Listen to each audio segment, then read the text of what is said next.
Alright, we're jumping right into it. Onward opens this weekend, and we are at the movie theater right now because I'm seeing an early screening of it. Early morning screening of it, so let's head on in.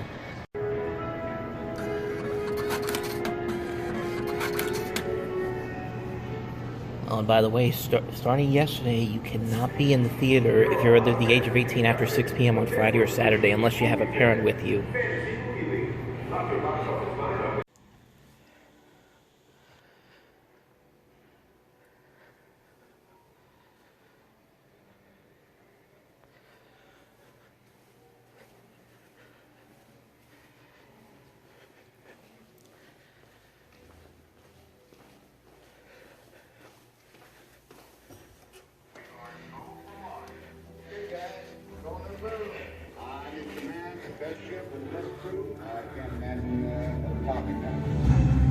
Houston, we have a problem.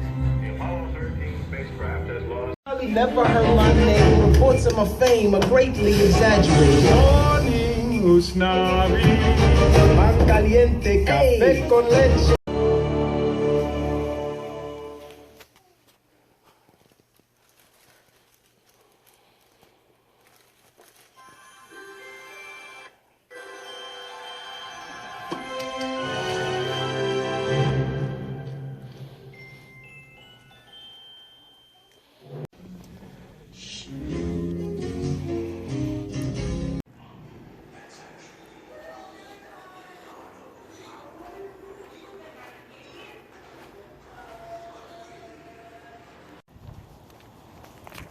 Alrighty, now that the epic quest to see Onward has officially come to a close for right now, I'll talk about it at the end of this video.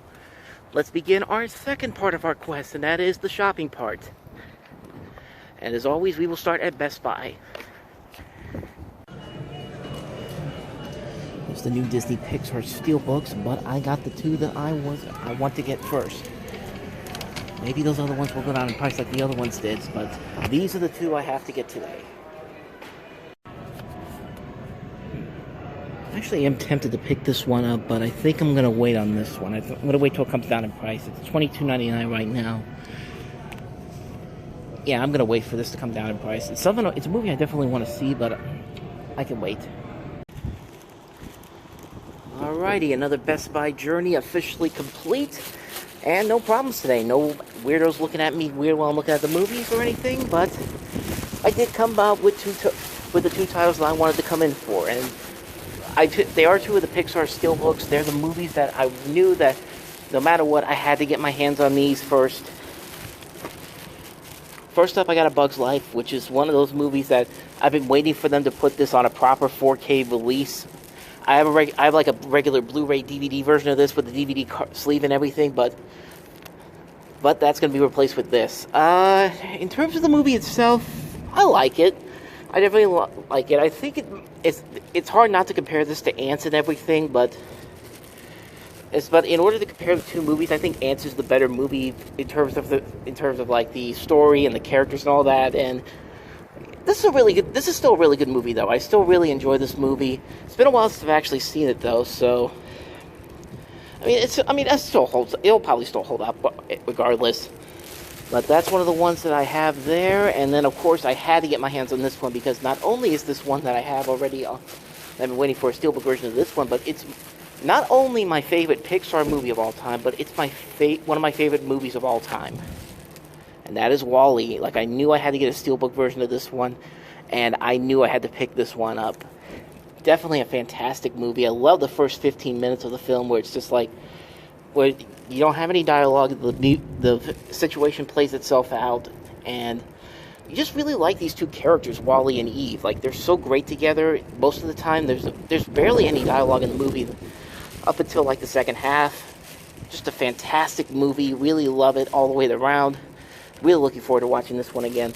Now, they did have the other three steelbooks in there. They had Up, they had Monsters, Inc., they had Monsters University. I'm going to hold off on those. I'm going to wait to see if they do one of those steelbook sales that they did last November with the previous Pixar and Marvel steelbooks. But these two, I definitely had to pick up first. So, I got WALL-E, I got A Bug's Life. I'm good to go. So, let us continue the journey. And the next part of our adventure takes us to Barnes & Noble.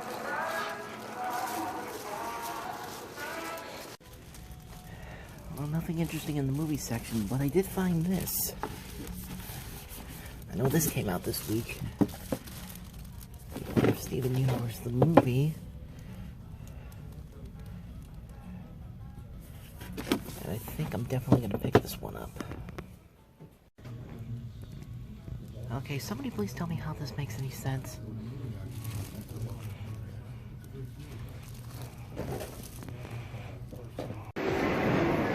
Alrighty, time for our next but not last stop of the day today, Cash and Culture. Nothing too crazy today, but they do have some Walking Dead Blu-ray steelbooks here. I think these two are 15, this is 20, but I don't know. I stopped paying attention to The Walking Dead after Season 3. Honestly, for a brief second, I thought this was Luke Skywalker. At the corner of my eye, I thought this was Luke Skywalker from Star Wars.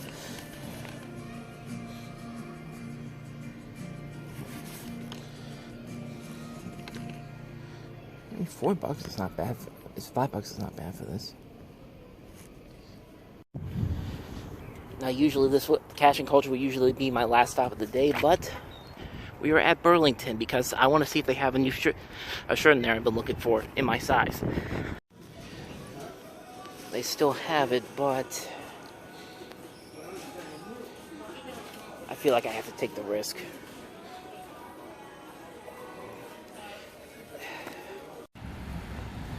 So like I said, I did buy the shirt. My big problem with it is that I can whoosh it and it should be fine, but if I dry it, I don't know if it's gonna shrink or not. But hopefully, as long as I whoosh it, it should be perfectly fine. So we'll see how this works. And just like that, we're back home. Let's go ahead and talk about Onward real quick. This is, of course, the new Disney Pixar movie, and it's been getting some good reviews, but a lot of people are kind of mixed on it. Some people really like it. Some people don't think it's bad, but they don't think it's great either. I will say this about this movie. It did start off slow. Like, the first 20 minutes, I was kind of like, eh. There's some parts of it that I think work, some parts of it that didn't work, and I thought, okay, I can see what people are talking about. But then, once the actual crux of the plot comes in to the full effect, I think the movie really does pick up the pace and actually becomes really enjoyable. This actually became really enjoyable by the time I was done watching it. Like honestly, this is probably my favorite movie of the year so far, when I really think about it. And we've had some good stuff. We've had some good stuff like Call of the Wild. We've had good stuff like Sonic the Hedgehog. Those were good movies. This is probably just beaten that by just the tiniest bit. Like, I think right now, this would be my favorite movie of the year, but we still have 9 months left to see what the rest of the year has to offer. But yeah, I had a good time watching it. I really thought Chris Pratt and Tom Holland worked off each other really well. I thought the voice cast was very good. I thought the story was very nicely done, although there are definitely a lot of, like, we've seen this kind of stuff done before. Like, Zootopia pretty much had this kind of plot done better. And I know there's a lot of I will get this right, fantastical elements to this movie, because it's the basic plot of the film is that the world it's the world set up in like a fantasy world, but it's combined with like modern elements to it. They explain it in the beginning of the film, but these two brothers, played by Chris Pratt and Tom Holland, haven't seen their father since his death. The older brother, Chris Pratt, has seen him before, but Tom Holland's character has not. So on his 16th birthday, Tom Holland's character, Ian, is given this gift from his dad, which is a wizard staff, which has a spell that will allow him and his family to see his dad again for 24 hours. But they mess it up, and so they go on this adventure to try to figure out how to get this gem to make the spell work again, so they can spend the time with him. And like I said, once it gets to the crux of the plot of the film, it actually does become a really enjoyable movie. I had a really good time watching it up to, I will get through this, up to the 20-minute point and on. Like, I think at that point, once we get to the actual adventure, the movie takes off, and I think it really is an enjoyable film. The animation, I think, overall is very good. I like the story between the two brothers. I think Tom Holland and Chris Pratt have some nice chemistry together. What else do I really like about the movie? I like the music. It's Jeff and Michael Dana, who also did they've done some other stuff too. I don't think they've ever done an animated film before. I will check that right now. Give me one sec. Okay, it turns out they've done some music for animated films before. They did the score for Sanjay Super Teen, the Pixar short that came before that, The Good Dinosaur. They also did that movie, and they also did the score for Storks, and more recently, The Addams Family, which I had no idea of. So, you learn something every day. But yeah, the music I thought was very good. Not really much more I want to get into here. I want to say the crux of what I have to say about that movie for the review itself when I write it up tomorrow. But yeah, I really enjoyed the film. I think a lot of people are going to be mixed on it. I know a lot of people may think of this as Pixar's weaker films, but I don't know, man. I mean, I think like films like Brave, Cars 2, and The Good Dinosaur are the low-tier Pixar movies. This is right there in the middle. It's not Pixar's best movie, but it's not one of their worst ones. It's run-of-the-mill. I think there are a lot of elements in here that do work. I don't think they really took full advantage of all the opportunities they had to work with. But overall, it's a really enjoyable movie. I had a very good time with it. I would definitely check it out again. And considering what just happened today with My Spy being pushed back from next week to next month, I might actually go see it again next weekend. So, yeah, I would definitely say it. Probably about 3.5, 4 stars maybe. And I want to briefly talk about the Simpsons short that you saw the clips from earlier. There is a new Maggie Simpson short that plays in front of this Playdate With Destiny. And much like The Longest Daycare, it kind of is it's a silent movie with Maggie Simpson as the main focus of it. Homer and Marge are in here, but they don't say anything.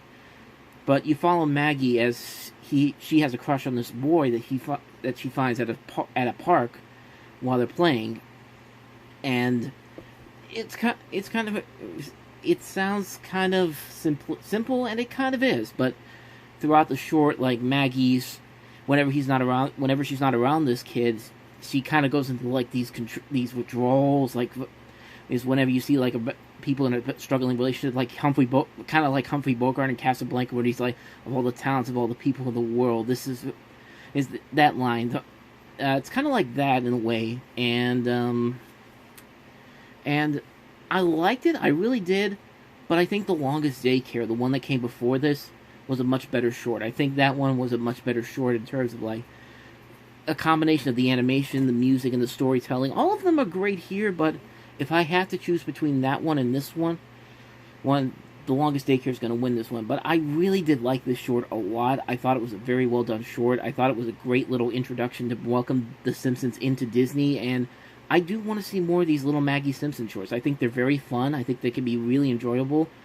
I actually heard somebody say, I think it was Film Brain, say that it was kind of like an inspiration. The short kind of felt like a spin-off introduction for maybe a possible Maggie Simpson movie in the style of the Shaun the Sheep films, which, you know what, I can buy into that. I think that would be an interesting idea. I don't know if it will ever get done, but it's an interesting idea nonetheless. But yeah, I really enjoyed the short. I thought it was a very good short.